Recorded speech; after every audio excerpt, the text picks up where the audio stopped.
Oke, cek. Bismillah. Selamat bergabung teman-teman. Ahlan wa sahlan. Insyaallah beberapa menit lagi kita mulai ya. Sambil kita tunggu yang lain. Untuk teman-teman yang udah join bisa kiranya presensi dulu di kolom chat. Ini dari mana aja nih yang sudah pada join? Bisa berikan feedbacknya di kolom komen.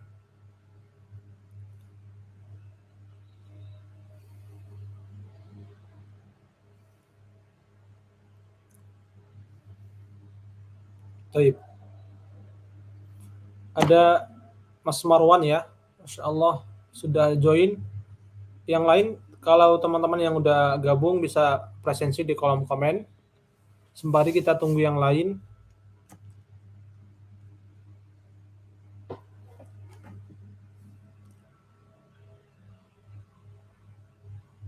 Baik.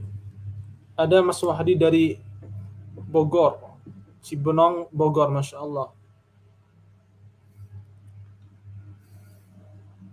Oke.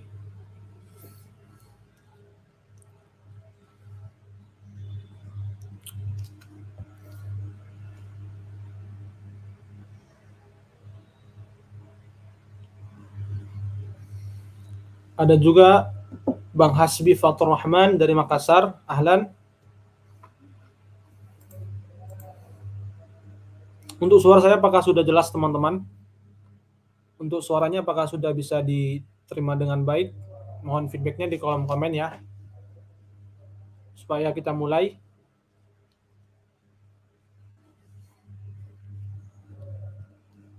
Baik. Ada Bang Randi dari Tangerang. Ahlan. Oke, alhamdulillah suaranya jelas ya. Terima kasih teman-teman atas feedbacknya. Langsung saja kita mulai ya. Bismillah, Assalamualaikum warahmatullahi wabarakatuh. Alhamdulillah. Alhamdulillahilladzi bini'matihi tatimmus shalihat wa bifadlihi ihtadal muhtadun. Allahumma salli ala nabiyyina Muhammad wa ala alihi wa sahbihi ajma'in. Alhamdulillah, kembali kita bersyukur kepada Allah tabaraka wa ta'ala atas segala nikmat dan taufik yang Allah berikan ke kita, yang dengan itu kita bisa dimudahkan untuk mengikuti agenda workshop spesial pra-Ramadan dengan topik pembahasan amalan 24 jam di bulan Ramadan bersama Ustadzuna Abu Fatih Ristian Ragil hafizahullahu ta'ala. Dan juga salawat dan salam semoga senantiasa tercurahkan kepada Nabi kita Muhammad sallallahu alaihi wasallam, kepada istri-istri beliau, kepada para sahabat beliau, dan juga kepada para pengikut beliau hingga akhir zaman. Dan kita berharap, kita memohon, kita meminta kepada Allah, semoga Allah jadikan beliau menjadi pemberi syafaat kita kelak di akhirat dan termasuk pengikut beliau yang istiqomah di atas jalan beliau, di atas sunnah beliau hingga kita diwafatkan. Allahumma amin. Baik, teman-teman semuanya selamat malam, ahlan wa sahlan untuk yang udah join. Barakallahu fikum. Ini adalah pertemuan kita yang kedua ya. Jadi kemarin kita juga sudah agendakan dan ini adalah pertemuan yang kedua. Nantinya kita akan membahas 2 poin bersama Ustadz, yaitu poin yang pertama amalan wajib dan sunnah 24 jam di bulan Ramadan. Kemudian poin yang kedua, apa sih larangan-larangan yang harus kita perhatikan di bulan Ramadan. Nantinya akan dijelaskan oleh Al-Ustadz. Dan untuk teman-teman mungkin yang baru join, yang kemarin belum ikut juga bisa teman-teman ikutin ya di akun YouTube-nya Muslim Creator Class, karena materi yang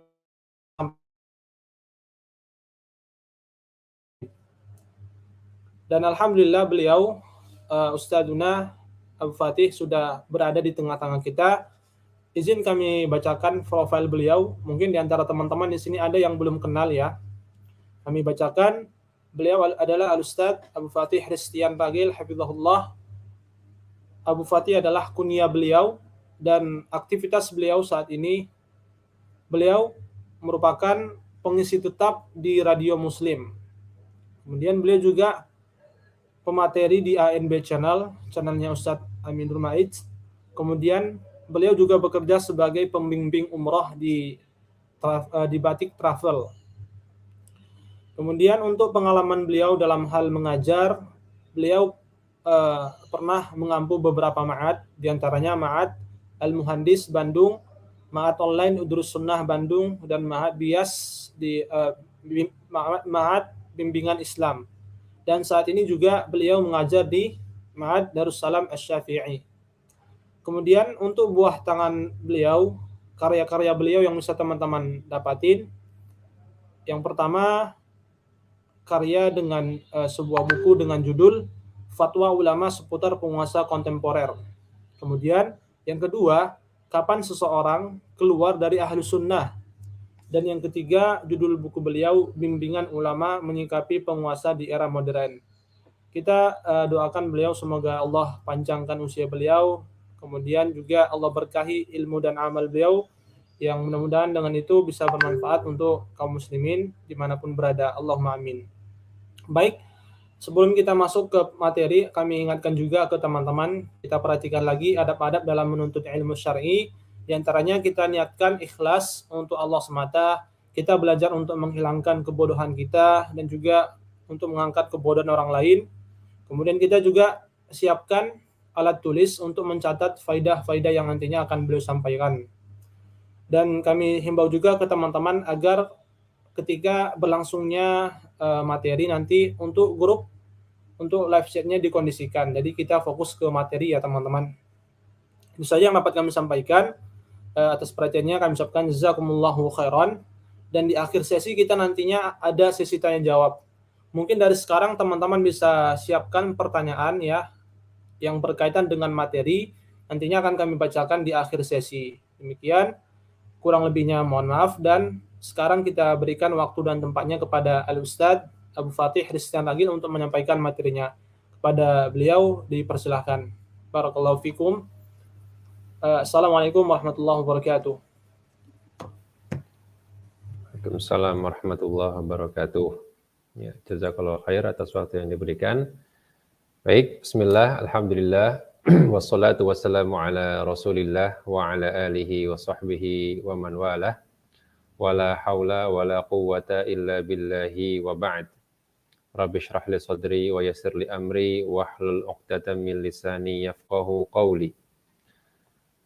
Teman-teman, rekan-rekan yang dimuliakan Allah Subhanahu wa taala, alhamdulillah segala puji dan syukur kita panjatkan kepada Allah Subhanahu wa taala yang telah melimpahkan segenap rahmatnya, hidayahnya, serta nikmatnya kepada kita semua, sehingga pada malam hari ini Allah pertemukan kita kembali dalam majelis ilmu yang semoga Allah Subhanahu wa taala berkahi dan semoga bermanfaat untuk kita semua. Amin. Salawat dan salam semoga senantiasa tercurah kepada Nabi kita Muhammad sallallahu alaihi wasallam, dan juga untuk para sahabat beliau, dan juga untuk orang-orang yang mengikuti beliau sampai yaumul qiyamah. Amin ya rabbal alamin.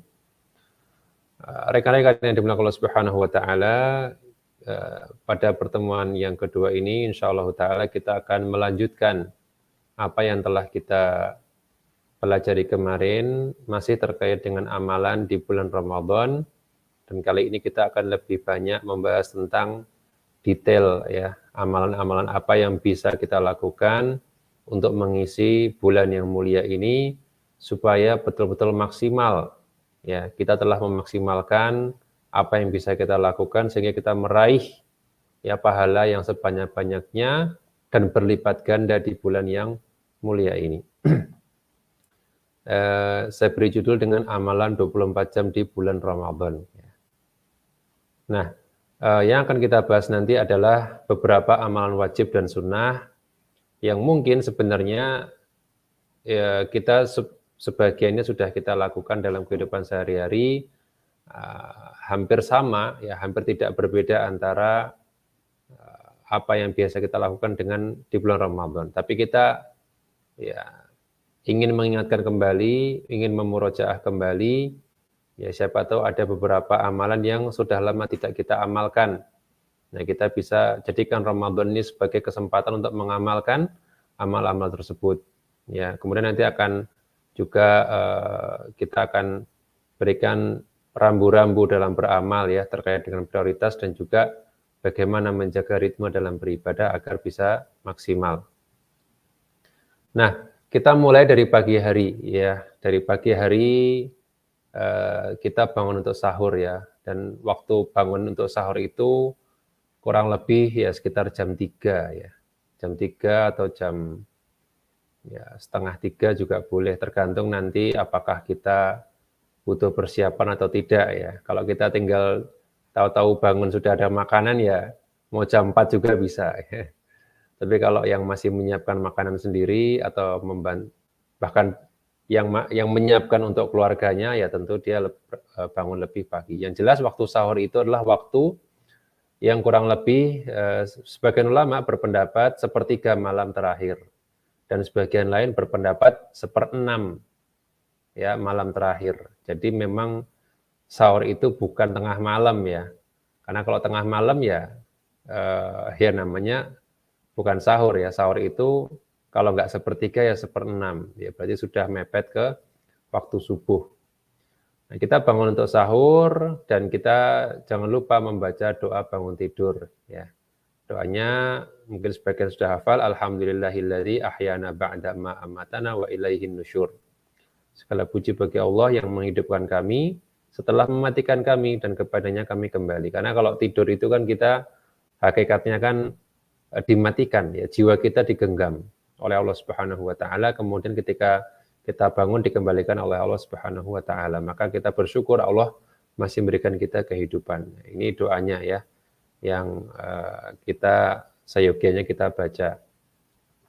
Nah, ketika kita mendapati masih ada waktu, ya ternyata kita bangun ternyata jam 2:30 misalnya, padahal subuh nanti sekitar jam 4:30 gitu ya, atau jam 3, ya maka kita bisa menambah sholat malam. Ya, jadi kalau misalnya setelah Isya kita sudah sholat tarawih, maka masih bisa kita tambah karena tidak ada batasan jumlah rakaat sholat malam.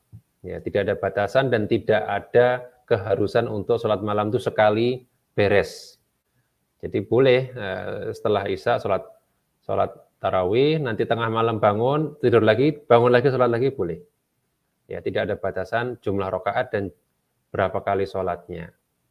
Ya, silahkan. Cuma yang perlu diperhatikan kalau mau menambah rakaat sholat malam, ya kalau di awal waktu sudah atau di waktu tarawih sudah witir, maka tidak perlu witir lagi. Karena Nabi SAW mengatakan, ya la witron fi lailatin, tidak ada 2 witir dalam satu malam.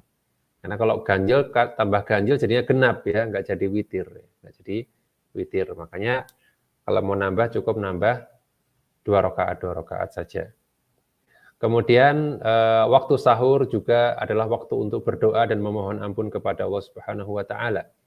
Ya, Allah taala mengatakan wabil ashari hum yastaghfirun ya. Di waktu sahur maaf ya. Di waktu sahur mereka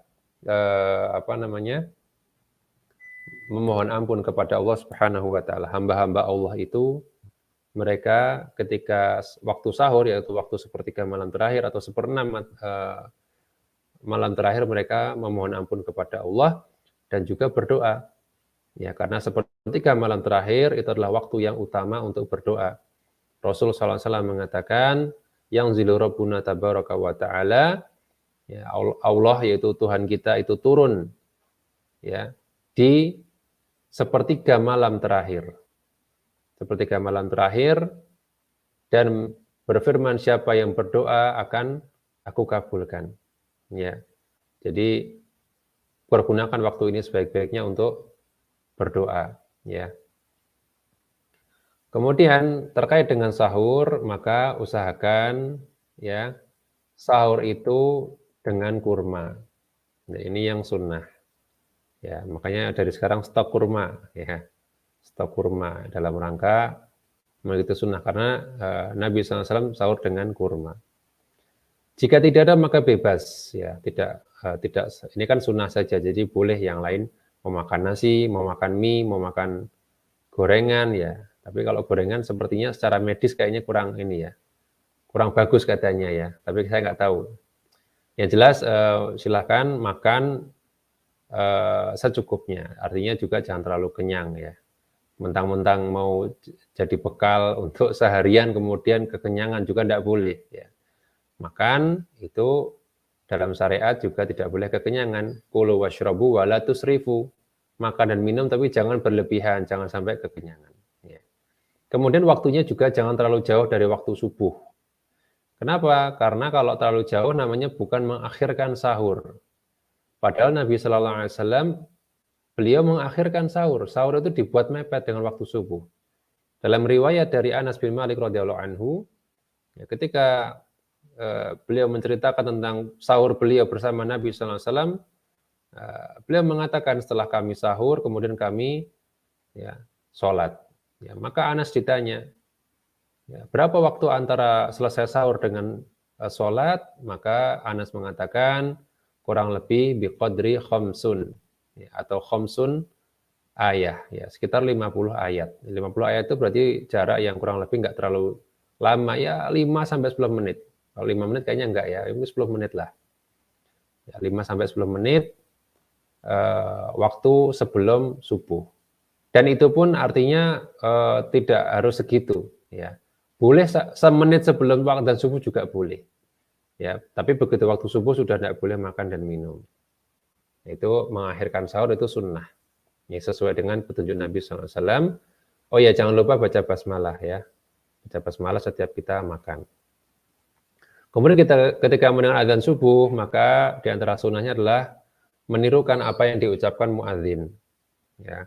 Kecuali pada hayya 'alas shalah dan hayya 'alal falah, kita membaca la haula wala quwata illa billah.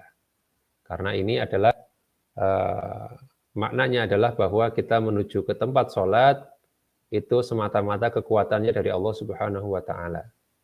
Ya, sehingga ini berbeda sendiri di lafaz yang ini. Ya. Kemudian setelah mendengar azan kita membaca doa setelah azan. Ya.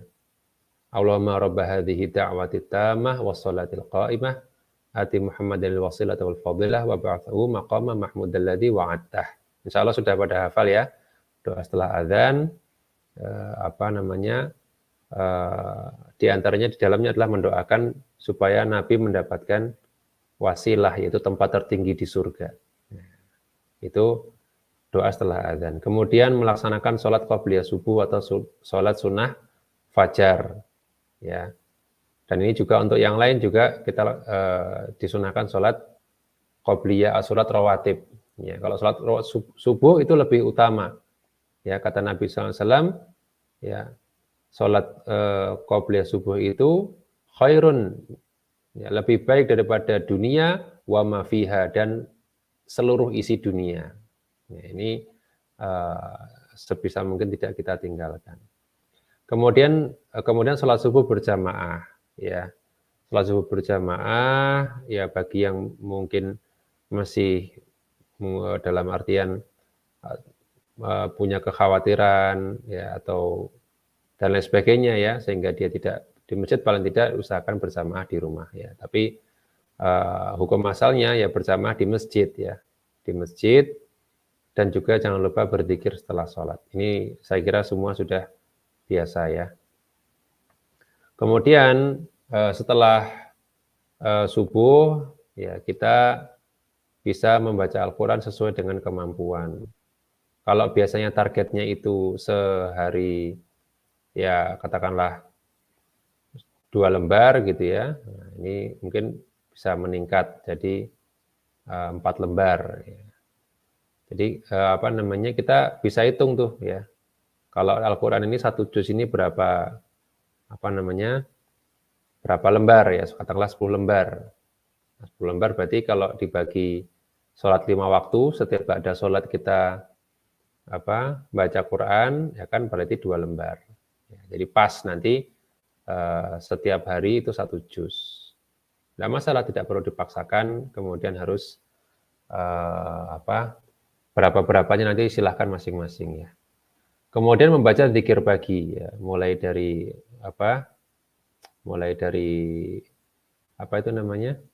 ayat kursi, ya ayat kursi, kemudian qul huwallah, qul a'udzu birabbil falaq, qul a'udzu birabbin nas, asbahna wa asbahal mulku lillah, ya. Dan seterusnya ya yang sudah kita hafal insyaallah ya. Kalau belum hafal ya sambil baca juga tidak masalah ya, membaca buku atau buku kecil tentang zikir pagi, ya silahkan.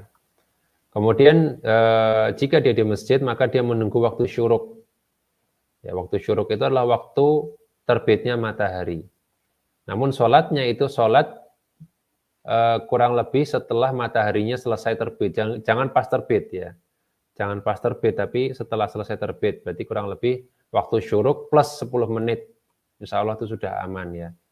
Plus 10 menit itu sudah matahari sudah meninggi, nah baru dia melaksanakan namanya sholat sunnah syuruk 2 rakaat.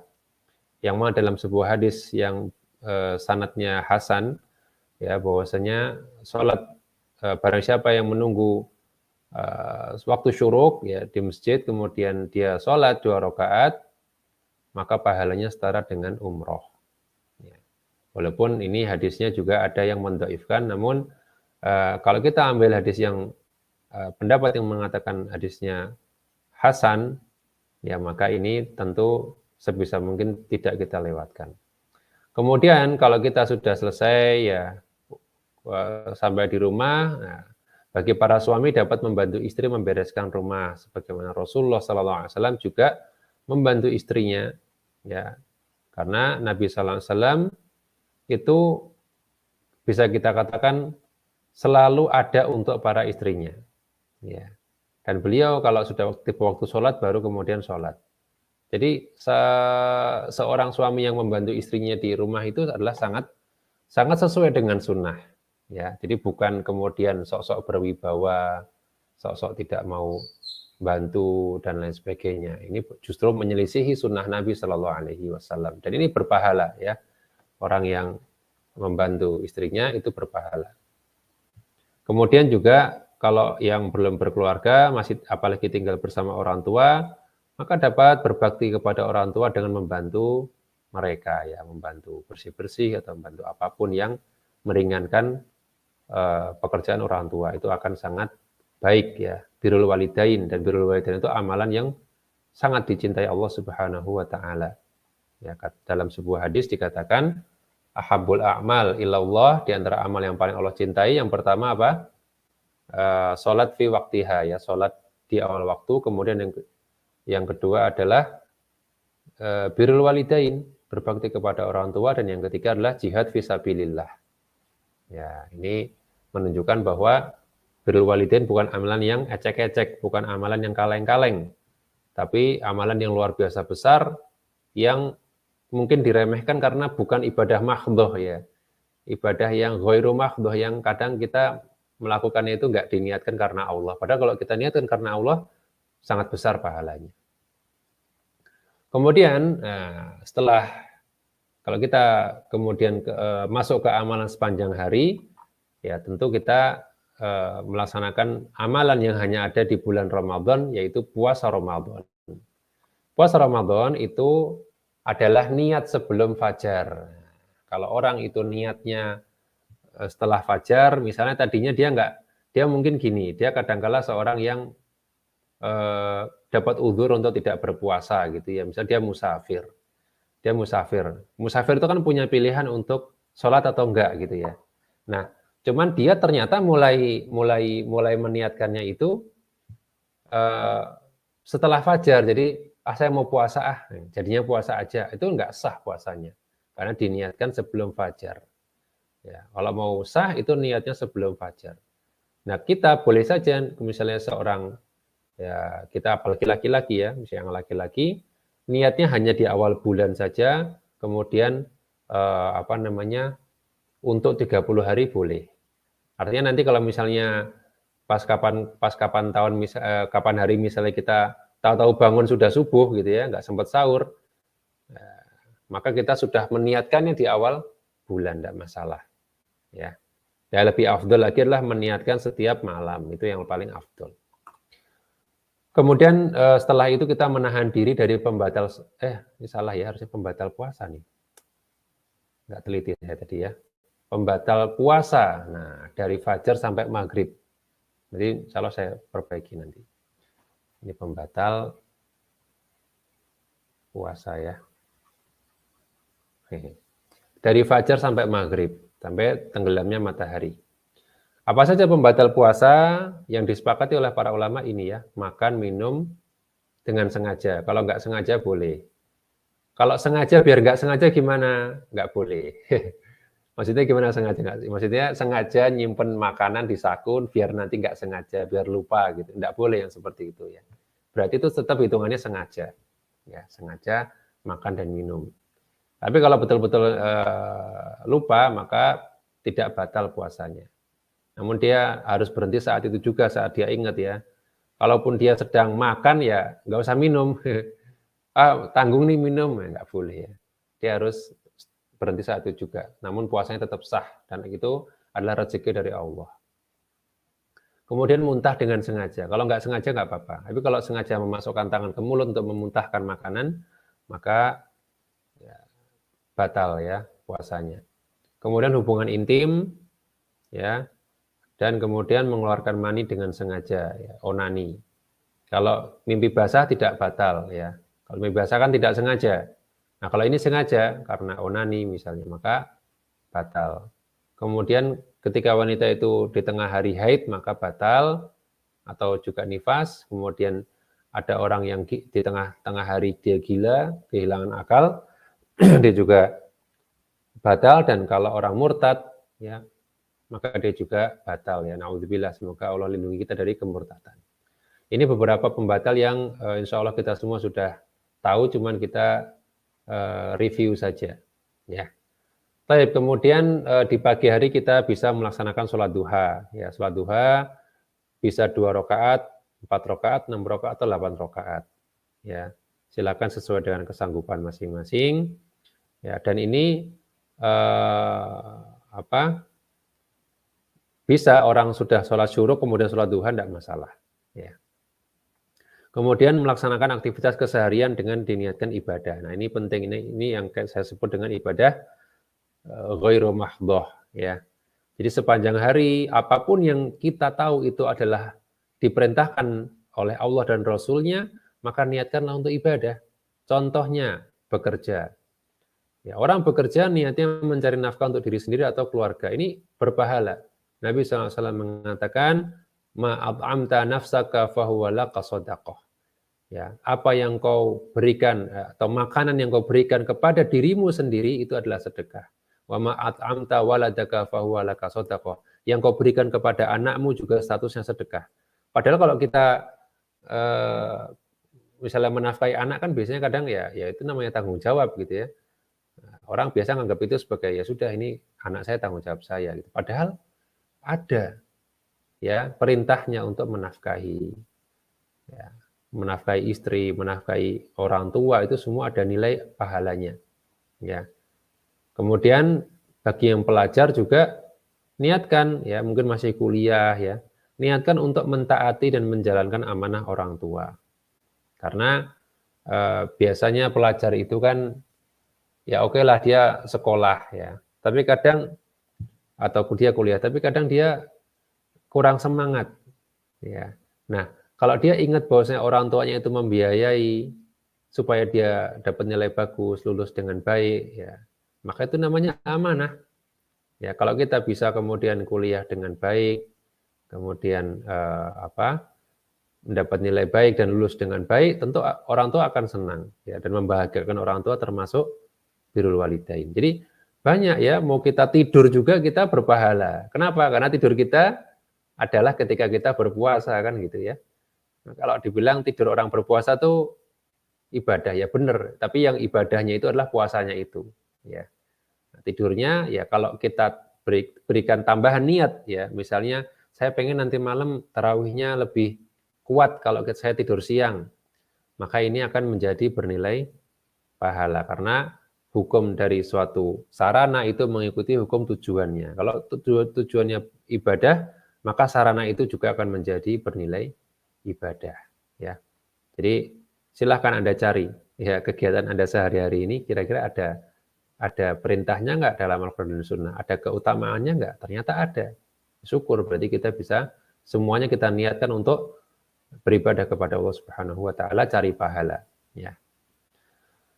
Kemudian kita juga bisa memperbanyak sedekah, sebagaimana Rasulullah SAW memperbanyak di bulan Ramadan. Ya, sudah saya sampaikan di pertemuan kemarin. Ya, kata Ibnu Abbas radhiyallahu anhuma, karena Rasulullah SAW ajwadan nas. Rasul itu adalah orang yang paling dermawan. Ya. Wahwa ya, wakana ya ajwadu ma yakunu fi Ramadan. Dan di bulan Ramadan Rasulullah itu lebih dermawan lagi. Ya, jadi tentu yang biasanya sedekahnya misalnya katakanlah mungkin 100.000, 200.000 ya, dan itu juga kadang occasional, artinya kadang-kadang aja gitu. Maka di bulan Ramadan bisa dinaikkan jumlahnya dan bisa dirutinkan. Ya, yang tadinya di luar Ramadan 0 rupiah, artinya nggak pernah sedekah, maka di bulan Ramadan ya sedekah gitu ya. Dan latih, karena nanti kita harapkan ya Ramadan ini menjadi bulan latihan gitu kan. Jadi yang mungkin sebelumnya nggak pernah sedekah, setelah Ramadan dia banyak sedekah, setelah Ramadan lanjut sedekahnya. Walaupun dengan nilai yang tidak sebanyak ketika Ramadan, tidak masalah. Ya. Tapi sudah ada perkembangan setelah Ramadan, kita jadi suka bersedekah. Ya. Ini pahalanya besar ya, sedekah di bulan Ramadan. Kemudian membaca Quran di kala senggang. Jadi banyak waktu senggang yang kita punya. Ya. Paling tidak ya setelah sholat tadi. Biasanya kan kita sholat itu kan bertepatan dengan waktu istirahat ya. Contohnya sholat subuh ya. Sholat subuh kan masih ada waktu sebelum kita mandi untuk kerja. Sholat zuhur juga bertepatan dengan jam makan siang ya. Makan siangnya kan nggak ada kalau Ramadan, ya sudah buat baca Quran. Asar juga sama, biasanya asar itu kan jam pulang kerja biasanya. Itu kan senggang untuk baca Quran. Maghrib, pada maghrib juga senggang. Pada isya juga nanti setelah tarawih juga bisa tadarus. Jadi sebenarnya untuk setelah waktu sholat saja itu sangat memungkinkan untuk membaca Quran setiap setelah waktu. Apalagi ditambah dengan waktu-waktu tambahan yang lain. Semisal orang-orang yang kalau pergi pulang, misalnya dia diantar, kan dia bisa sambil jalan baca Quran. Atau dia naik bis di jalan baca Quran, ya, nggak masalah. Atau ketika memang pekerjaannya bukan pekerjaan yang pelayanan umum, yang kadang-kadang dia misalnya berbasis proyek gitu ya, dia tidak terikat waktu, maka kala senggang dia capek atau apa dia baca Quran, ya itu bisa kita lakukan. Kemudian ya masuk waktu zuhur ya kita sholat. Ya, ketika adzan kita jawab adzannya seperti yang tadi, kemudian kita juga bisa menjalankan sunnah rawatib. Ya, kalau rawatibnya zuhur itu 4 rakaat sebelum dan 4 rakaat sesudah. Termasuk juga nanti sholat asar. Ya. Sholat asar juga sama. Kemudian setelah asar kita membaca zikir petang. Ya, Allah Ta'ala mengatakan wasabbih bihamdi rabbika qabla tulu'i syamsi wa qabla al-ghurub. Bertasbihlah memuji Rabbmu sebelum terbit matahari dan sebelum terbenamnya. Jadi ini dalil bahwasanya zikir pagi itu sebelum terbit matahari, zikir sore itu sebelum terbenam matahari. Meskipun kalau orang itu zikir paginya setelah terbit matahari juga boleh. Dan meskipun ini dikatakan qoblal ghurub, tapi kalau misalnya orang itu zikir sorenya setelah maghrib juga boleh, ya. Cuman ini salah satu pendapat ulama berdasarkan ayat ini, waktu zikir petang itu adalah setelah asar sampai maghrib. Ya. Lafalnya hampir sama, cuman amsayna wa amsal mulkulillah, dan kemudian ada beberapa tambahan seperti misalnya a'udzubika kalimatillahi tammati min syarri ma khalaq dan seterusnya ya. Insya Allah sudah pada hafal ya. Kalau belum hafal, silahkan beli kitab buku kecilnya, dibaca setiap pagi dan petang, nanti lama-lama hafal sendiri insya Allah, nggak perlu bukunya lagi ya. Baik. Kemudian sudah memasuki menjelang berbuka, ini ngabuburitnya kita itulah ngabuburit yang bermanfaat. Apa itu? Ya, yang pertama membaca doa apapun yang kita inginkan. Kenapa? Karena itu adalah di antara doa yang mustajab. Nabi SAW mengatakan, salatatun la turaddu da'watuhum. Ada 3 golongan yang tidak tertolak doanya.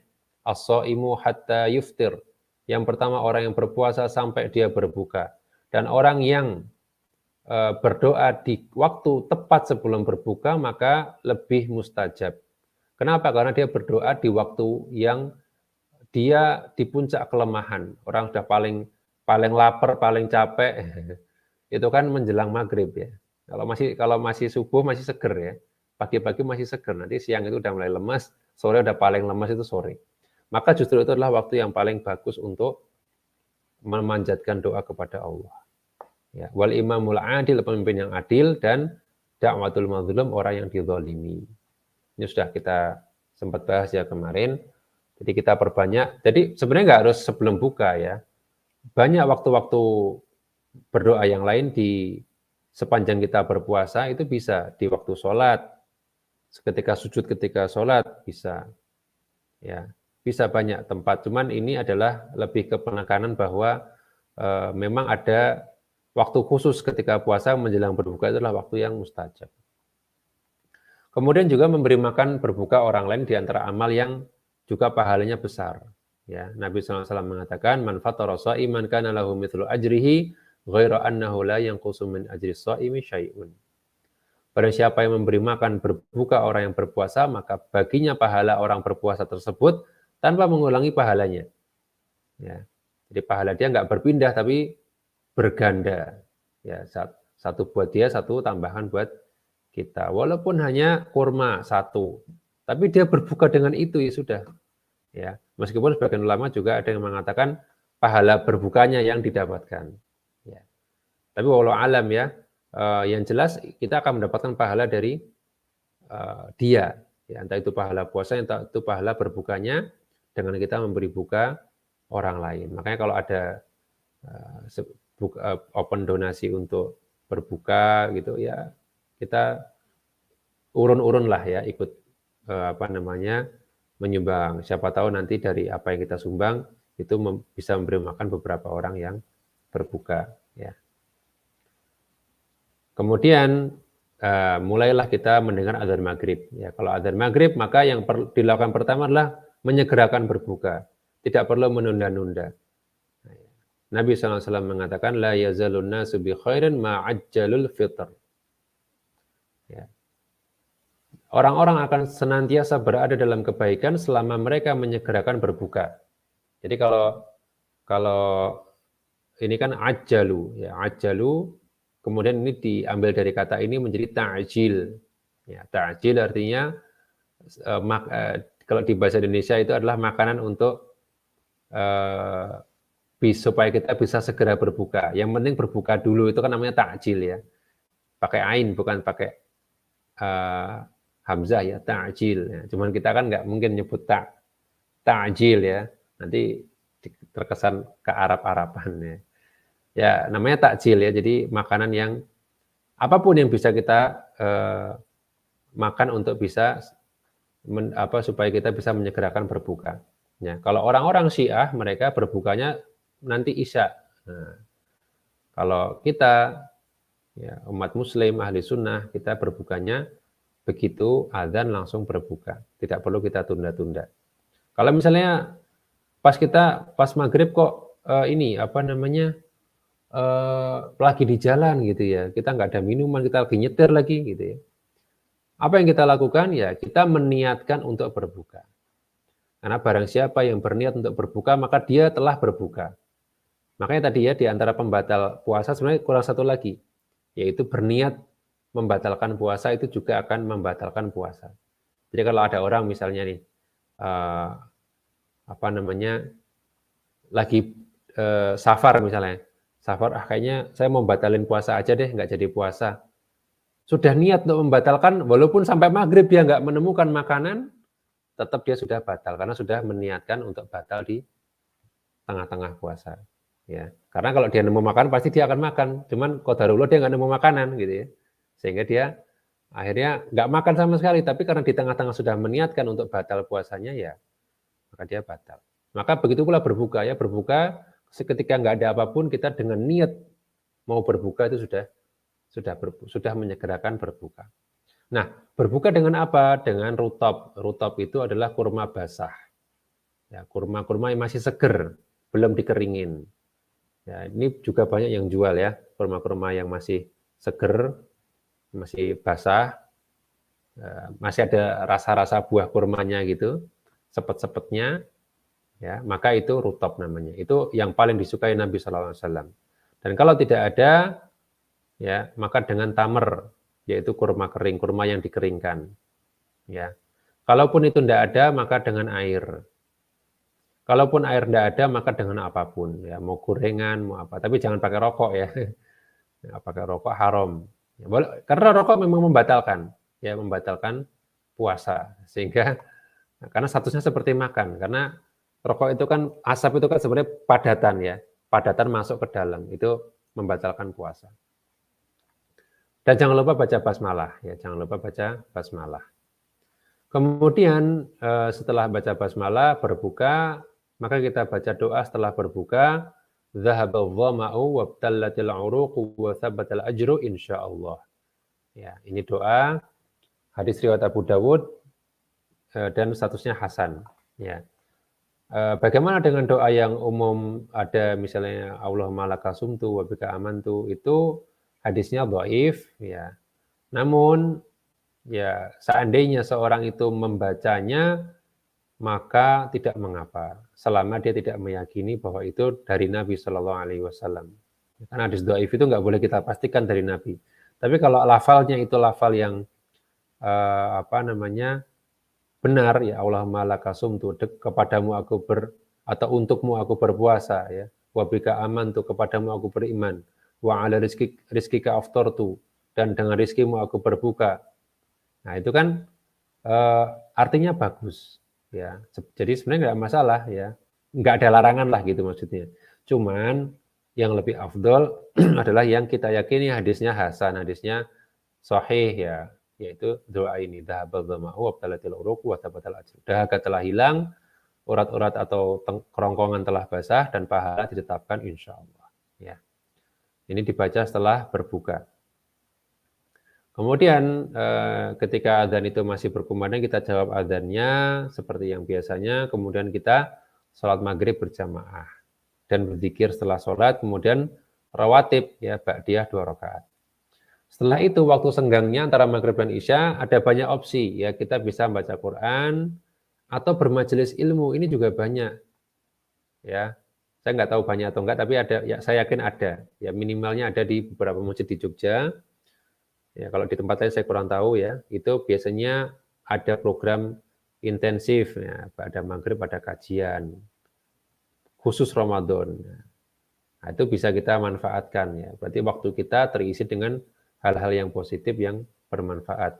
Ya, kalau tidak ada kita baca Quran, ya. Kemudian membantu istri atau keluarga untuk membereskan makanan buka puasa jika memang diperlukan. Artinya dia butuh bantuan, ya, kita bantu. Kenapa? Karena dia yang sudah sebelumnya menyiapkan untuk berbuka, ya. Dia sudah masak-masak, setelah itu tinggal cucian piringnya misalnya, atau paling enggak beresin tempatnya dan sebagainya. Itu adalah termasuk berbuat ihsan kepada keluarga dan itu berpahala, ya. Kemudian juga persiapan sholat isya, ya, persiapan sholat isya, ya, memakai parfum karena kita mau ke masjid, ya. Masjid, ya, berarti pakai parfum, kemudian mengenakan pakaian yang terbaik untuk ke masjid. Nah, ketika di malam hari sudah isya, maka kita menjawab adzan isya. Kemudian sholat isya berjamaah, kemudian sholat ba'diyah isya 2 rakaat setelah zikir ba'da sholat. Nah, kemudian setelah itu sholat tarawih. Ya, kadang-kala ini di tengah-tengah antara isya dan tarawih ada namanya kultum. Ya, kalau ada kultum, ya, silakan disimak, ya. Silakan disimak. Nah, setelah itu sholat tarawih. Sholat tarawih adalah sholat 2 rakaat sekali salam. Ya, ini yang dicontohkan Nabi Shallallahu Alaihi Wasallam, per 2 rakaat sekali salam, dan jumlah rakaatnya bisa 11, bisa 13, bisa 21, bisa 23, ya, itu adalah tidak ada batasannya. Kalau yang dilakukan Nabi itu 11 rakaat. Tapi bukan berarti itu pembatasan. Seandainya kemudian orang mau menambah sampai 20-an rakaat juga boleh. Ya, karena sekali lagi sholat malam itu tidak ada batasnya. Batasnya itu nanti waktu subuh. Nah, sehingga orang mau semalaman sholat juga, mau berapa rakaat juga nggak masalah. Ya. Keutamaannya adalah akan diampuni dosa-dosa yang telah lalu. Kalau kita sholat tarawih, ya Nabi SAW mengatakan, man qama ramadhana imanan wahtisaban, ghufira lahu ma taqaddama min dzambi. Siapa yang sholat, ya sholat malam di bulan Ramadan, maka akan imanan wahtisaban karena iman dan karena mengharapkan pahala dari Allah, maka dia diampuni dosanya yang telah lalu. Ya. Ini kalau kita tarawih. Dan ada keutamaan juga ketika kita sholat bersama imam sampai selesai, sesuai dengan jumlah rakaat yang dipilih imam. Jadi walaupun misalnya kita menganggap yang lebih afdal itu 11 rakaat, tapi imam kok 23, maka kita ikut imam 23 juga, tidak masalah, tetap sah sholat kita. Ya. Karena apa? Karena kita ingin menggapai keutamaan sholat bersama imam sampai selesai. Nabi SAW mengatakan, man qama ma'al imami hatta yang sorif kutiba lahu qiyamu lailatin. Dari siapa yang sholat bersama imam sampai selesai, sampai imam itu yang sorif itu berarti berlalu, artinya sudah balik, nah itu berarti sudah selesai. Ya. Dia bareng full, maka statusnya itu pahalanya sholat semalam penuh. Seolah-olah dia sholat ba'da isya sampai sebelum subuh. Hanya dengan sholat bersama imam yang mungkin cuma 23 rakaat, mungkin dari katakanlah jam 7:30 sampai jam misalnya 8:15 misalnya. Itu akan akan setara dengan pahala berjam-jam sholat, ya, luar biasa. Jadi usahakan ya, walaupun kita mungkin lebih memilih sholat 11 rakaat kalau sendiri ya. Kalau imamnya 23 maka kita ikuti imam sampai selesai. Sampai witirnya ya, sampai witirnya. Kemudian witir ya, setelah witir selesai, ya witir ini ada doanya setelah witir, yaitu Subhanal Malikil Quddus. Ya, Subhanal Malikil Quddus, Subhana Malikil Quddus. Jadi 3 kali membaca doa ini, ya, dan pada bacaan yang ketiga dipanjangkan. Kemudian ditambahi dengan Rabbul Malaikati Warruh. Ya, Robnya malaikat dan Jibril. Ar-Ruh di sini adalah Jibril Ruhul Amin. Nah, ini doa setelah witir. Kemudian setelah itu dilanjutkan dengan tadarus. Ya, jadi tadarus ini yang mungkin biasanya waktunya paling lama karena bebas kecuali kita ngantuk ya. Nah, tapi biasanya Ramadan kita semangat ya, insya Allah nggak akan semudah itu ngantuk ya. Sesuai kemampuan dan usahakan mentadaburi jika memungkinkan. Karena sebagaimana yang sudah saya sampaikan kemarin ditanya jawab, yang lebih utama membaca Quran itu dengan tadabur walaupun lebih sedikit. Ya. Man qara'a ayatan bitafahumun wa tadabburin khairun ya min ayyaqra'al Qur'an bi ghairi tadabburin wa tafahumin. Membaca satu ayat ya dengan tadabur, dengan tafakur, tafahum, memahaminya itu lebih baik daripada qiraah khatmatan minal Qur'an. Lebih utama daripada membaca Al-Qur'an sampai khatam namun bi ghairi tadabburin, namun tanpa tadabur. Ini kata Ibnu Qayyim rahimahullah ya, bahwasanya lebih utama adalah sedikit tapi tadabur. Ya, itu yang kalau kita ya tadabur kita kan nggak harus kemudian baca tafsir ya. Kalau tafsir kan panjang. Tadabur itu baca terjemah tahu artinya selesai. Ya, merenungkan maknanya. Tapi kemudian setelah tadarus kita tidur. Ya, tidak perlu melakukan aktivitas yang lain, cukup tidur dengan menunaikan adab-adabnya ya. Kalau tidur kan ada adabnya ya, membaca surat Al-Ikhlas, kemudian kalau bisa berwudu sebelum tidur, kemudian membaca doa sebelum tidur ya, membaca Al-Mulk ya, kemudian membaca doa sebelum tidur ya, Bismillahirrahmanirrahim amut wa ahya. Itu selesai kita tidur sampai sahur lagi. Taib, ini ibadah-ibadah yang umumnya mahdhah ya. Namun kita juga bisa tambahkan ibadah lainnya ya, semisal zikir di waktu senggang ya, dengan tahlil, tahmid dan takbir ya. Alhamdulillah, Allahu Akbar, subhanallah walhamdulillah, Allahu Akbar.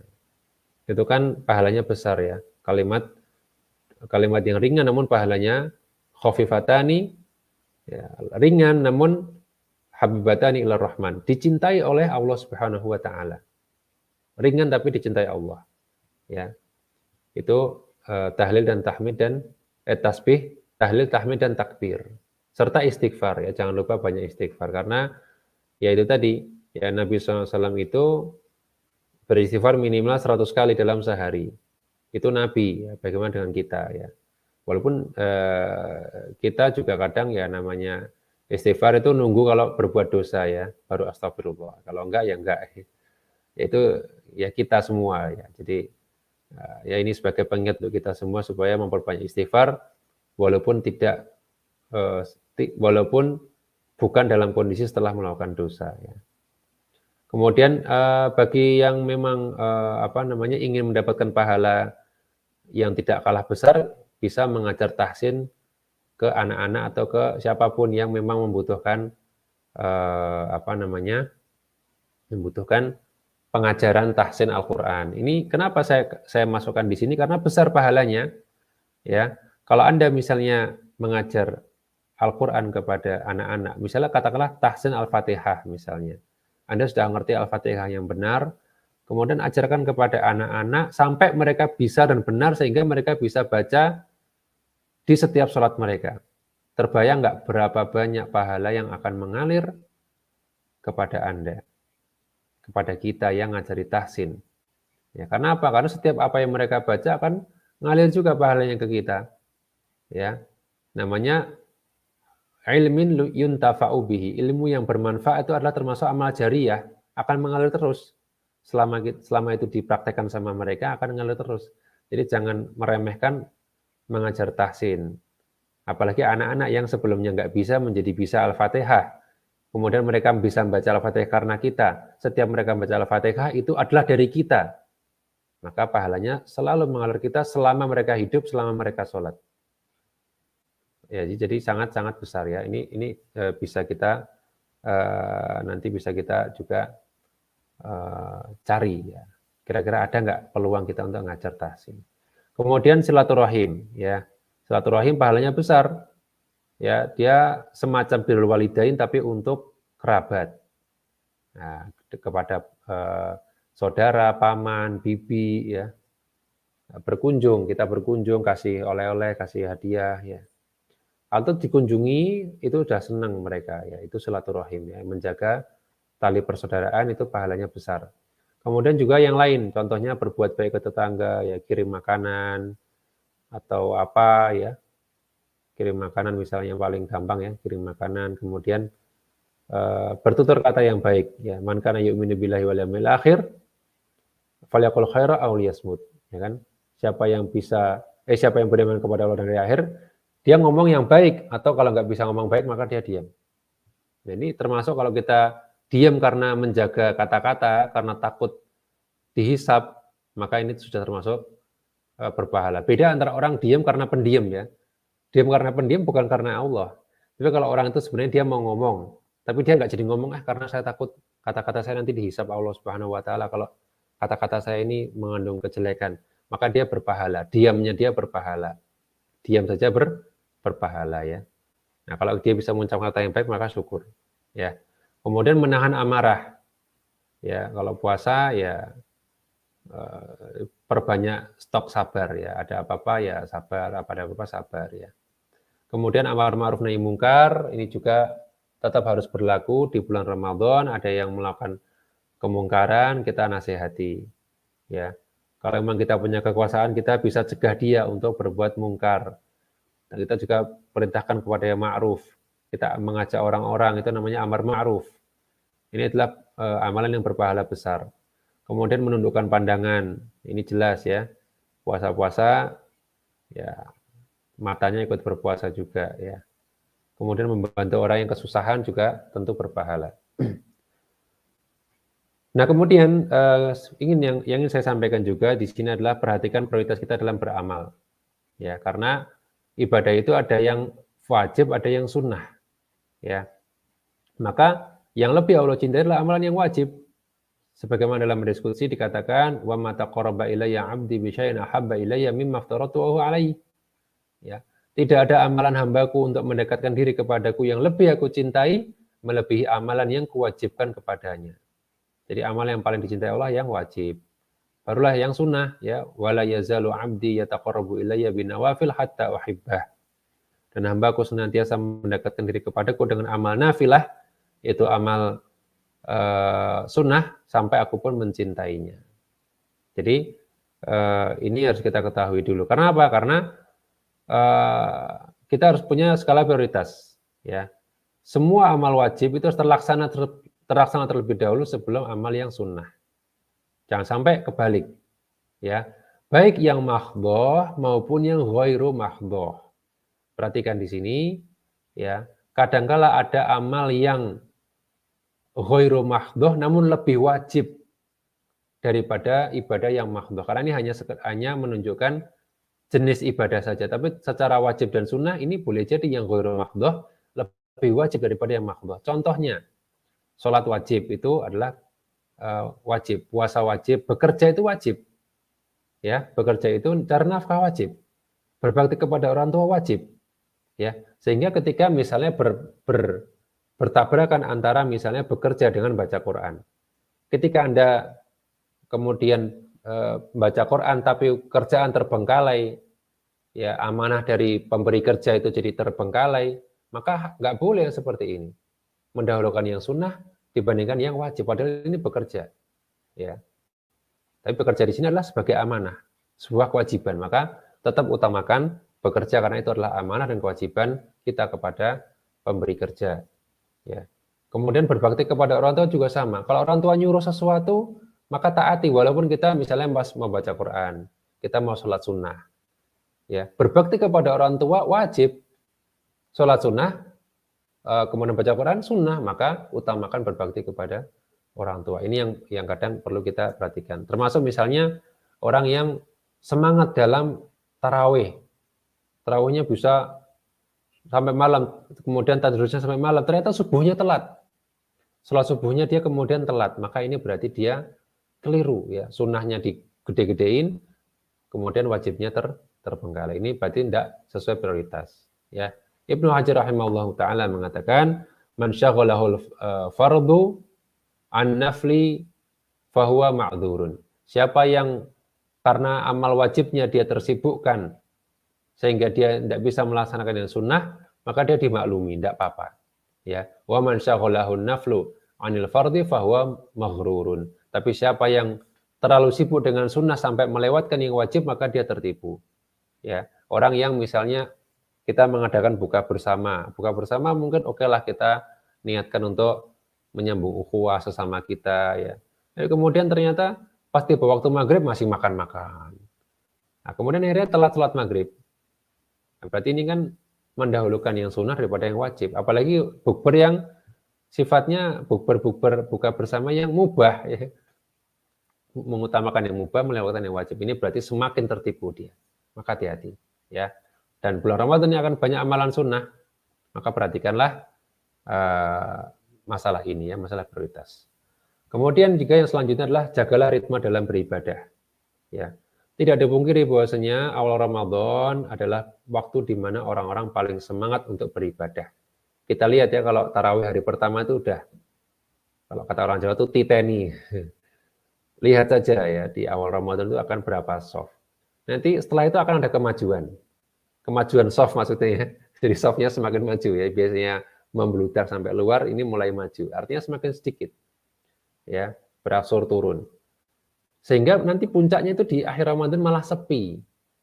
Ya, tinggal 2 atau 3 soft. Atau mungkin 1 soft. Padahal disitulah waktu yang paling afdol untuk beribadah. Yaitu di akhir Ramadan. Kemudian sudah kita sebutkan, Nabi SAW ketika akhir Ramadan, ya, beliau, syadda mi'zarahu. Beliau mengencangkan ikat pinggangnya. Wa ayqadha ahlahu. Membangunkan keluarganya. Wa ahya lailahu. Menghidupkan malamnya. Semangat, kalau udah 10 malam terakhir semangat. Ya. Nah, justru ini malah di kita malah kebalik. Karena apa? Karena enggak menjaga ritme. Semangat di awal, turun di akhir.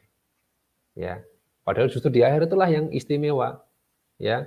Dan bahkan Nabi secara spesial mengatakan taharrau lailatul qadri fil witri minal ashril awakhir min Ramadan. Carilah malam Lailatul Qadar di malam ganjil 10 terakhir Ramadan. Suruh nyari. Ya, suruh nyari. Berarti harus semangat di akhir Ramadan. Tapi kenapa justru malah pas itu malah kita ngilang gitu ya, malah kita sibuk di mall, sibuk di tempat-tempat lain karena kita nggak menjaga ritme dalam beribadah. Maka di antara petunjuk Nabi SAW ketika beribadah adalah kata beliau ahabbul a'mali ilallahi ta'ala adwamuha wa in qalla. Amal yang paling Allah cintai itu yang konsisten, yang ajeg. Ajeg itu apa ya? Ya konsisten ya. Jadi terus itu walaupun sedikit. Ya katakanlah misalnya ini katakanlah ya tarawih. Oke 11 rakaat. Oke mungkin surat yang dibaca juga nggak terlalu panjang, tapi konsisten tuh dari awal sampai akhir. Maka itu yang lebih Allah cintai daripada 23 rakaat panjang-panjang.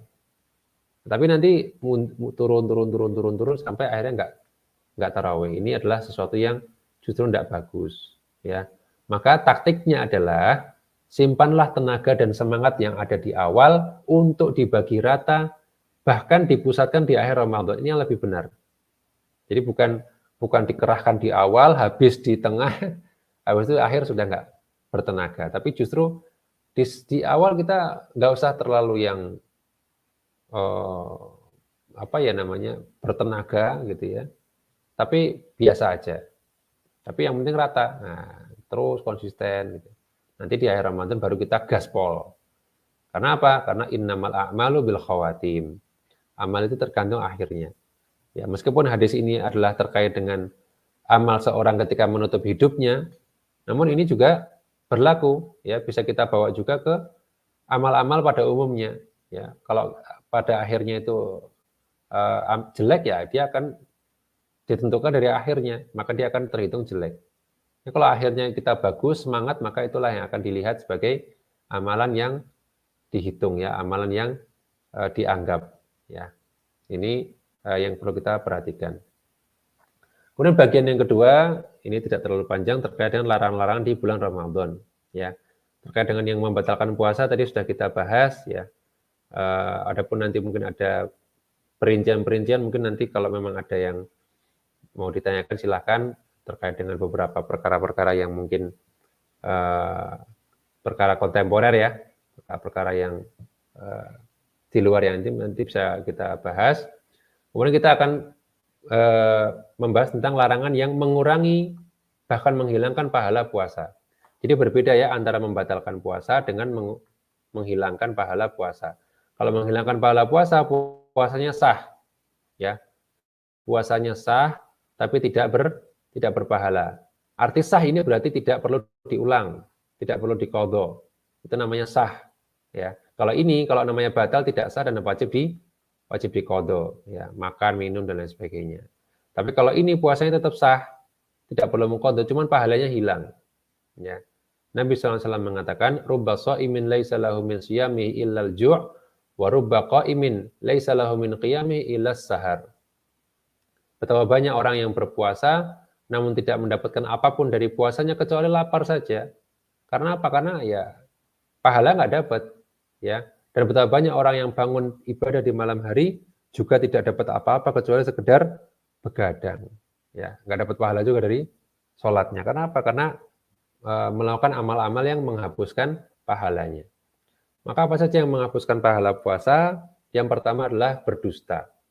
Ya, Rasul SAW mengatakan, "Man lam yada' qaula zur wal 'amala bihi falaysa lillahi hajatun fi ayyada'a ta'amahu wa syarabahu." Siapa yang tidak meninggalkan perkataan zur dan perbuatan zur, maka Allah tidak butuh dia untuk meninggalkan makan dan minumnya. Qaulu zur di sini sebagian ulama menafsirkan dengan maknanya adalah perbuatan dusta, perkataan dusta, ya. Berbicara tidak sesuai dengan fakta. Itu namanya dusta, ya. Dan dusta itu kalau di keseharian kita itu bisa terjadi dengan yang pertama menyebarkan berita yang belum jelas kebenarannya. Berita-berita yang hoax, ya. Ada share-sharean langsung kita sebar. ada berita, apalagi beritanya menyangkut orang yang tidak kita sukai, menyangkut pemerintah, menyangkut apa gitu ya. Wah ini parah banget nih, sebarkan ya gitu. Maka ini termasuk kedustaan, hati-hati ya. Menyebarkan berita, padahal bukan kita yang bikin berita, kita cuma menyebarkan saja, maka termasuk ikut berdusta. Ya, Nabi SAW mengatakan kafa bil mar'i kadziban ayyuhadditsa bikulli ma sami'a. Cukuplah seorang dikatakan berdusta ketika dia mengatakan semua yang dia dengar. Menceritakan semua yang dia dengar. Dia dapat sesuatu, langsung sampaikan ke orang. Dia dapat sesuatu, sampaikan ke orang. Nggak disaring, nggak difilter. Maka ini termasuk pendusta. Kemudian juga misalnya orang yang suka menyebarkan hadis yang tidak jelas kesohihannya. Pokoknya dia nggak ngecek ini sahih atau enggak, hadisnya kayaknya bagus, share. Ini termasuk juga berdusta. Man kadzdzaba alayya muta'ammidan falyatabawwa maq'adahu minan nar. Siapa yang berdusta atas namaku dengan sengaja, maka hendaknya dia memesan tempatnya di neraka, kata Nabi SAW.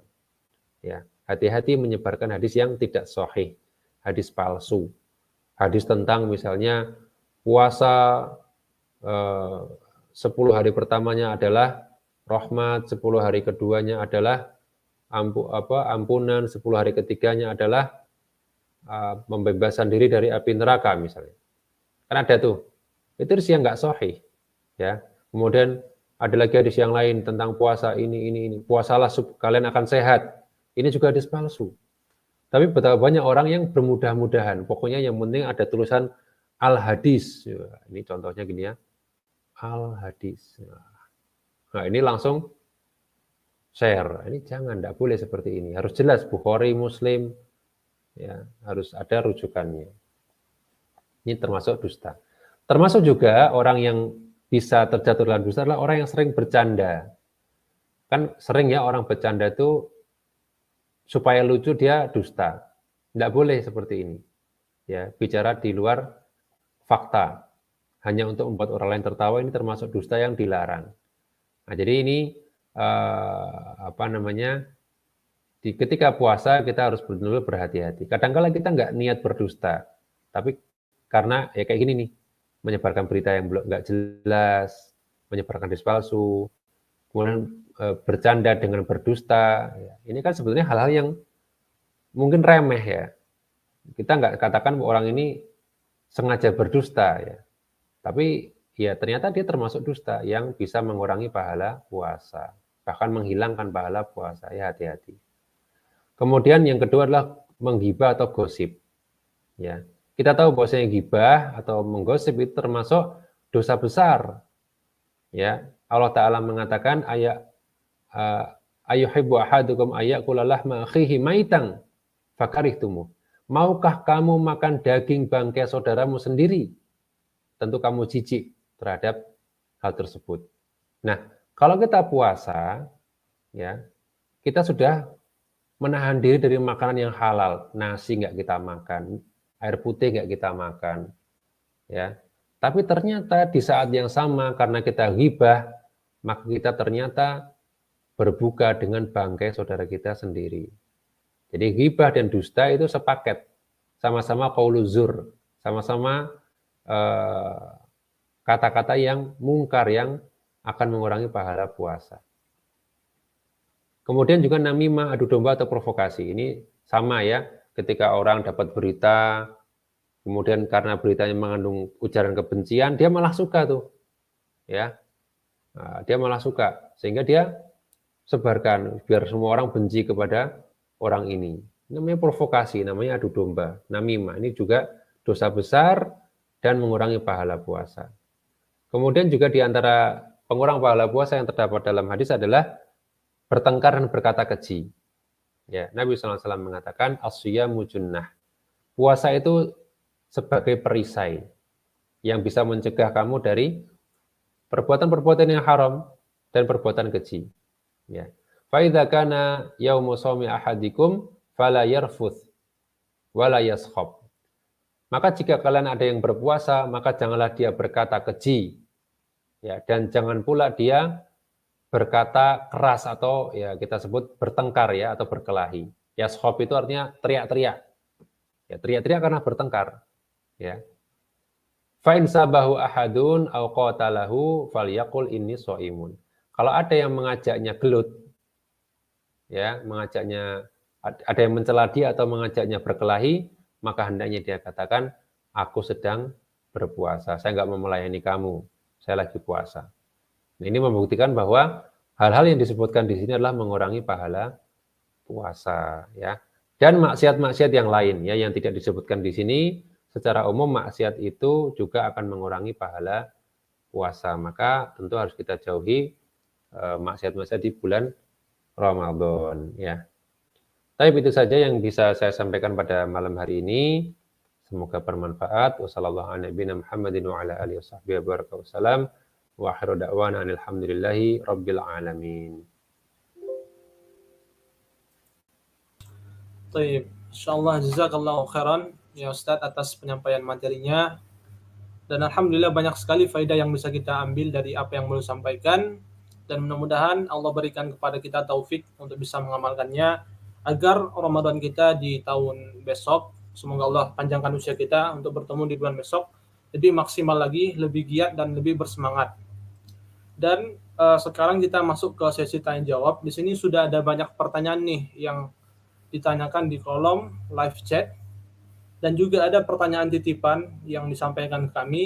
Kalau teman-teman ada pertanyaan, silakan bisa langsung ditanyain di kolom live chat ya. Di sini kita bacakan pertanyaan dari teman-teman. Taib. Namun sebelum kita baca pertanyaan yang ada di kolom live chat, di sini kami izin bacakan pertanyaan titipan dari salah seorang teman kita ya. Izin kami bacakan. Assalamualaikum, dari Husni Muko ya. Apakah ada rukhsah atau keringanan bagi pekerja berat untuk berpuasa? Tafadhol, bisa dijawab Ustaz. Barakallahu fiik. Ya. Wafikum barakallah. Pekerja berat tidak termasuk dalam orang yang mendapatkan rukhsah secara nas dari Al-Quran. Artinya yang mendapat rukhsah adalah musafir, ya. Sedangkan secara nas dari Al-Quran dan hadis tidak ada rukhsah bagi pekerja berat. Tapi kalau seandainya pekerjaan seorang itu terlalu berat sehingga mengharuskan dia berbuka, maka dia boleh berbuka dan menggantinya di waktu yang lain. Yang perlu dia perhatikan adalah dia harus menunggu sampai dia tidak kuat, baru dia berbuka. Kalau musafir kan enggak. Musafir kan dari awal dia boleh tidak berpuasa dari awal. Kalau sudah dalam kondisi safar, maka dia boleh nggak boleh. Kalau pekerja berat, dia tetap wajib berpuasa. Cuman, ya, kalau dia bisa selesaikan sampai maghrib, alhamdulillah. Tapi kalau di tengah-tengah dia nggak kuat, hampir pingsan, maka boleh dia berbuka dan mengganti di waktu yang lain. Jadi bukan udzur, tapi lebih kepada udzur karena memang ketika itu tidak mampu, ya, bukan udzur secara mansus yang termaktub dalam nas Al-Quran dan maupun hadis. Wallahu ta'ala alam bisawab. Baik, kita lanjut Ustaz. Pertanyaan titipan yang lainnya dari Akhi Sidik Bandung. Afwan menyampaikan pertanyaan titipan dari teman. Beliau seringkali berharap untuk bisa iktikaf di 10 malam terakhir Ramadan. Hanya saja libur beliau itu biasanya H-3 Idul Fitri, sehingga kadang tidak maksimal dalam ibadah di malam harinya. Lalu bagaimana dia bisa memaksimalkan keterbatasan waktunya? Apakah tetap bisa berkesempatan untuk mendapatkan ganjaran Lailatul Qadar? Baik. Ya, ya, baik. Yang pertama terkait dengan batasan iktikaf. Ya, iktikaf menurut sebagian ulama adalah waktunya itu minimal berdiam diri di masjid dalam waktu sekejap itu sudah iktikaf. Artinya orang masuk masjid, dia berdiam diri dalam waktu mungkin beberapa waktu, nggak nyampe mungkin sejam 2 jam gitu ya. Untuk iktikaf maka dia telah sah iktikaf di waktu tersebut. Jadi itu batasan iktikaf menurut sebagian ulama. Jadi tidak harus sampai 10 hari. Itu yang pertama. Kemudian yang kedua terkait dengan malam Lailatul Qadar. Malam Lailatul Qadar itu malam yang akan selalu mendatangi semua orang. Ya kan? Akan mendatangi semua orang, tergantung ketika itu kita sedang beramal apa. Kan gitu ya. Itulah yang akan kemudian bernilai lebih baik daripada 1000 bulan. Nah, bagaimana manfaatkannya? Ya, sebisa mungkin ya selama kita ada waktu di malam hari ya, sebisa mungkin pertama paling tidak sholat bersama imam. Karena sholat bersama imam tadi senilai dengan sholat semalam suntuk. Maka kalau itu bertepatan dengan malam Lailatul Qadar, maka itu sudah mendapatkan malam Lailatul Qadar. Nah, dalam sebuah riwayat, man qama Lailatul Qadri imanan wa ihtisaban ghufira lahu ma taqaddama min dzambi. Barang siapa yang sholat malam di malam Lailatul Qadar dengan iman dan penuh pengharapan pahala, maka dia diampun dosanya terlalu. Artinya orang yang misalnya ketika malam Lailatul Qadar dia sholat bersama imam, sholat tarawih bersama imam, maka dia telah mendapatkan malam, artinya telah memanfaatkan malam tersebut dan telah mendapatkan malam Lailatul Qadar sesuai dengan kadar ibadah yang dia miliki. Kalau dia bisa ibadah yang tambahan yang lain, maka alhamdulillah. Kalau enggak juga enggak masalah. Jadi mau waktu kita terbatas, selama kita bisa tarawih bersama imam di 10 hari tersebut, maka insya Allah enggak masalah. Sudah aman insya Allah mendapatkan malam Lailatul Qadar insya Allah. Wallahu ta'ala alam bishawab. Baik, izin kami bacakan lagi Ustaz pertanyaan dari kolom live chat. Di sini ada pertanyaan Mbak Agnesia Mardatila. Bismillah, Assalamualaikum warahmatullahi wabarakatuh. Ahsanallahu ilaikum Ustaz. Apakah niat puasa Ramadan harus diulang setiap harinya atau bisa cukup dengan sekali niatan untuk sebulan?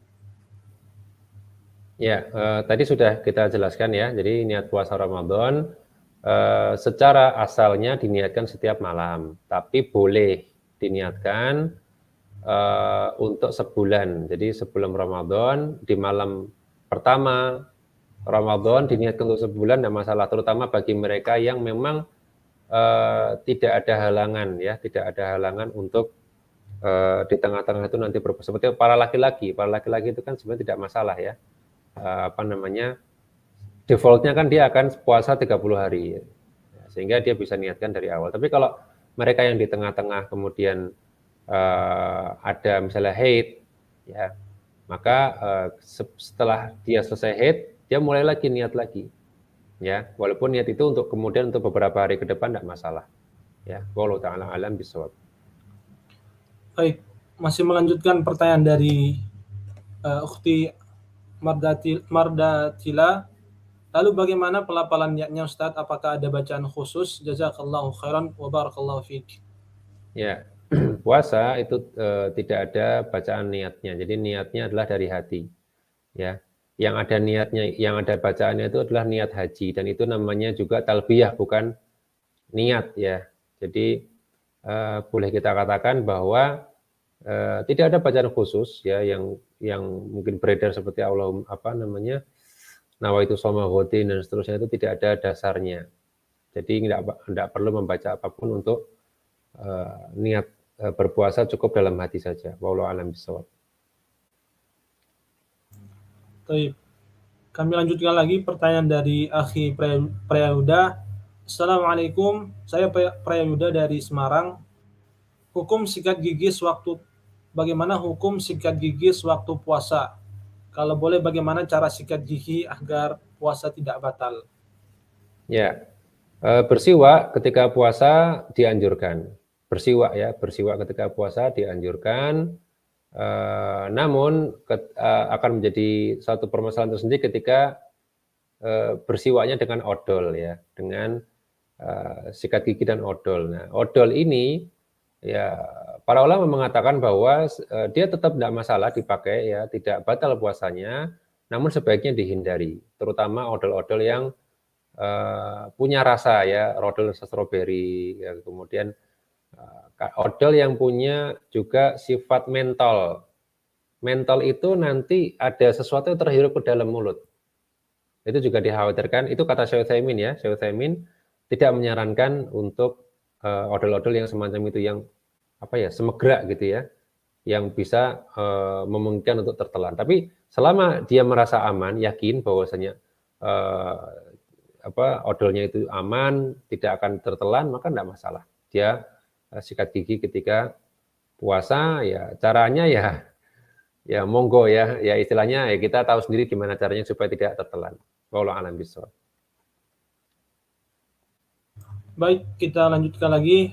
Ini pertanyaannya seputar sholat tarawih. Ya. Dari Ukhti Mamita, bagaimana dengan tarawih 4 rakaat 1 kali salam? Karena masjid yang tarawihnya 4 rakaat 1 kali salam di lingkungan kami sholatnya lebih tumak nina. Ya tidak dianjurkan ya untuk 4 rakaat meskipun sebagian ulama membolehkan ya. Sebagian ulama membolehkan per 4 rakaat, namun yang lebih sesuai dengan sunnah adalah 2 rakaat ya. Tapi seandainya memang ya yang ada itu ya insya Allah tidak masalah ya. Tapi kalau bisa mencari yang 2 rakaat maka itu lebih baik ya. Kalau masalah tumak ninah, kalau hanya misal lebih tumak ninah, yang satu juga masih tetap tumak ninah, ya tetap pilih yang 2 rakaat. Tapi kalau yang satu tidak tumak ninah, ya itu yang jangan ya, karena tidak akan sah sholatnya kalau tidak tumak ninah. Wallahu a'lam bishawab. Kemudian masih melanjutkan pertanyaan yang seputar sholat tarawih. Izin bertanya berkaitan dengan sholat tarawih mengikuti imam dari akhi Deni Afri. Imamnya mengerjakan sampai 23 rakaat. Namun kita setelah 8 rakaat mundur, kemudian pulang dan mengerjakan sholat witir di rumah. Itu bagaimana tingkat pahalanya, Ustadz? Barakallahu fiik. Ya, boleh secara hukum boleh, tapi dia tidak mendapatkan keutamaan yang disebutkan tadi, karena dikatakan di situ hatta yang sorif, sampai imamnya berbalik selesai sholat gitu ya. Dia betul ikut imam sampai imamnya balik. Nah, jadi kalau seperti itu hukumnya boleh, tidak masalah, tetap sah, tapi tidak mendapatkan keutamaan sholat semalam suntuk. Wallahu a'lam bishawab.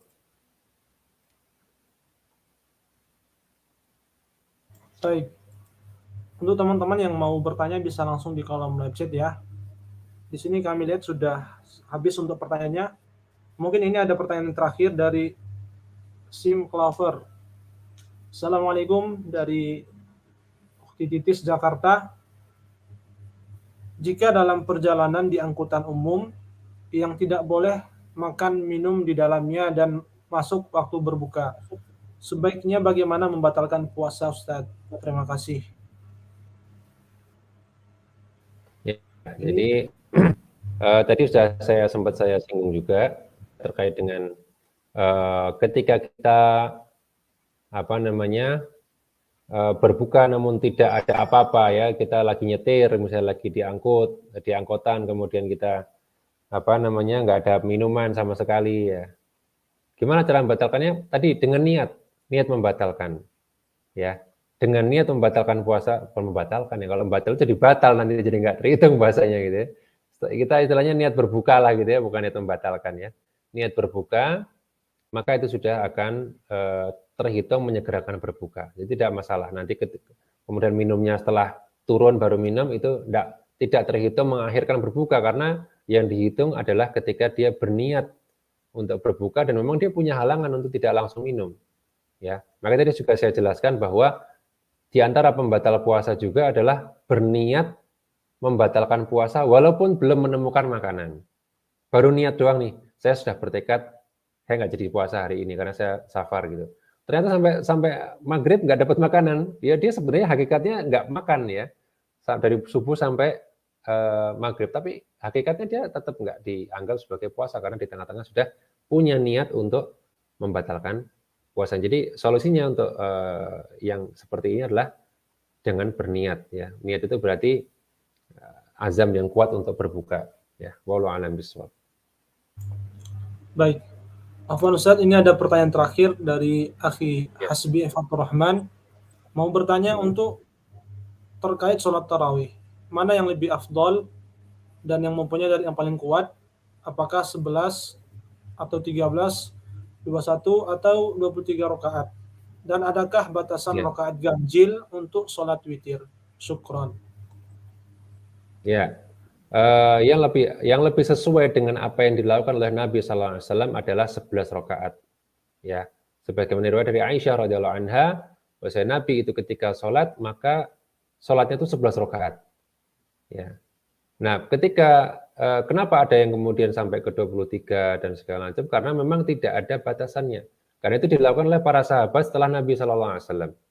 Ya, mereka ya karena mereka memahami bahwasanya sholat malam itu nggak ada batasnya, karena Nabi mengatakan sholatul lail itu masna dua-dua, ya. Fa idza khasya ahadukum as-subh shalla raka'atan wahidatan. Kalau sudah takut sudah mendekati subuh maka sholatnya tambah salah satu rakaat untuk witir. Jadi di sini Nabi mengatakan kalau sudah sampai subuh, ya sudah takut masuk subuh, barulah tambah satu rakaat. Berarti apa? Sepanjang malam itu adalah waktu sholat malam. Berarti apa? Kalau cuma 11, ya pasti lebih. Ya sehingga menjadi dasar para ulama ya setelah beliau bahwa sebenarnya nggak ada batasan. Hanya saja beliau memang mengerjakannya 11 rakaat. Kalau kita memang mau betul-betul mencontoh Nabi SAW, ya maka 11 rakaat. Itu yang lebih sesuai dengan apa yang dilakukan Nabi SAW sesuai dengan riwayat dari Aisyah. Tapi seandainya ya tadi ya misalnya kita juga meyakini bahwasanya semakin banyak rakaatnya semakin afdal, juga silahkan ya karena memang tidak ada batas, kecuali memang kita meyakini bahwasanya karena ada sebagian ulama memang yang betul-betul membatasi 11 ya, betul-betul membatasi 11 dan tidak boleh lebih dari 11. Nah, kalau kita punya keyakinan seperti itu ya tetap 11 gitu. Tapi kalau kita meyakini bahwa itu adalah tidak ada batasnya, maka silakan 11, 13, 23 enggak masalah. Ya, kalau dari saya pribadi saya lebih cenderung ke 11 rakaat. Kemudian adakah batasan rakaat ganjilan salat witir? Minimal 1 rakaat itu bisa dilakukan. Muawiyah radhiyallahu anhu itu ketika pernah ya Muawiyah radhiyallahu anhu salat witir 1 rakaat. Karena ada orang lain yang bingung loh, kok ini 1 rakaat doang gitu. Maka dia protes ya, dia tanya ke Ibnu Abbas. Dia protes ke Ibnu Abbas itu kok Muawiyah kok salatnya cuma 1 rakaat. Maka kata Ibnu Abbas, diam kamu. Muawiyah itu seorang yang faqih, seorang yang ngerti agama. Artinya apa? 1 rakaat itu adalah satu hal yang biasa, dan Nabi juga mengatakan kalau kamu takut ya sudah mendekati waktu subuh maka sholat wahidatan, sholat 1 rakaat. Ya, jadi 1 rakaat batasannya, mau kemudian yang selanjutnya mau 3, mau 5, mau 7 silahkan. Ya, tidak ada batasan yang sebatas yang saya ketahui. Wallahu ta'ala alam bisawab. Baik, syukur Ustaz atas waktunya. Untuk pertanyaannya kita cukupkan teman-teman. Kita cukupkan untuk pertanyaannya. Jazakallahu khairan untuk Ustaz. Semoga Allah menjaga antum dan memberkahi ilmu antum Ustaz. Kemudian juga untuk teman-teman, kami ucapkan jazakumullahu khairan sudah menyimak materi kita. Dan tadi juga ada pertanyaan apakah materinya boleh di-share. Silakan teman-teman share boleh setelah selesai agenda kita, dan nantinya juga akan kita upload di channel Muslim Creator Class. Jadi teman-teman bisa share juga dari channel Muslim Creator Class. Kurang lebihnya kami mohon maaf jika ada kata-kata saya yang salah, saya mohon maaf, dan kepada Allah saya mohon ampun. Demikian, sekali lagi kami ucapkan jazakumullahu khairan untuk teman-teman semuanya, dan terkhusus kepada Ustadz yang sudah meluangkan waktunya untuk mengisi workshop pra-Ramadan, spesial pra-Ramadan di Ramadan di malam hari ini, afwan. Dan kita memohon kepada Allah, semoga Allah panjangkan usia kita untuk bisa bertemu dengan bulan Ramadan esok. Allahumma amin. Baik, demikian kita tutup dengan doa kafaratul majlis. Subhanakallahumma wa bihamdika asyhadu an la ilaha illa anta astaghfiruka wa atubu ilaik. Assalamualaikum warahmatullahi wabarakatuh. Waalaikumsalam warahmatullahi